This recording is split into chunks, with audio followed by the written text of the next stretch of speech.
హక్కుల కోసం పోరాడిన బొజ్జ తారకం నేటి తరానికి ఆదర్శమన్నారు మాజీ ఎంపీ వివేక్. పేద ప్రజలకు అండగా ప్రజా పోరాటాలు చేశారని గుర్తు చేశారు.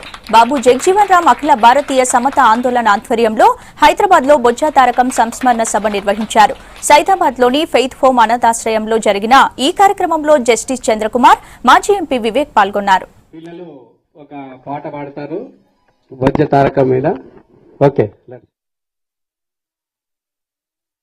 మీరందరూ కూడా గమనించాలి.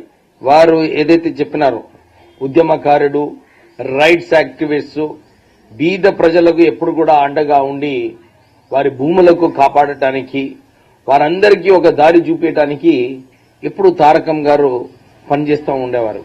ప్రజలకు న్యాయం చేయాలని చెప్పి ఎప్పుడు కూడా వారు కొట్లాడేవారు. ఏ ఒక పెద్ద ఇండస్ట్రియలిస్ట్ అయినా ఏదైనా తప్పు చేసి నా కేసు తీసుకోండి సార్, నేను ఎక్కువ ఫీజు ఇస్తానంటే ఎప్పుడు కూడా తారకం గారు తీసుకోలేదు. నాకు మంచి గుర్తుంది, మా నాన్నగారు వెంకటస్వామి గారు కూడా వారితో కలిసి వారు ఎన్ని ఉద్యమాలు చేస్తున్నప్పుడు వారు ఎప్పుడు కూడా ఒకటే ఆలోచించేవారు, బీద ప్రజలకు అన్యాయం జరగొద్దు, మంచిగా చదువుకొని వేరే పిల్లలతో కాంపిటీషన్ గా ముందుకు వెళ్తామని చెప్పి ఎవరైతే ముందుకు వస్తారో, ఏమన్నా సహాయం కావాలనుకుంటే డెఫినెట్లీ మా విశాఖ చారిటబుల్ ట్రస్ట్ కూడా మీతో ఉంటామని చెబుతూ తారకం గారికి ఒక ఇంత చక్కటి సంస్మరణ సభ పెట్టినందుకు మీ అందరికీ కంగ్రాచ్యులేషన్స్ చెప్తూ ముగిస్తున్నాను.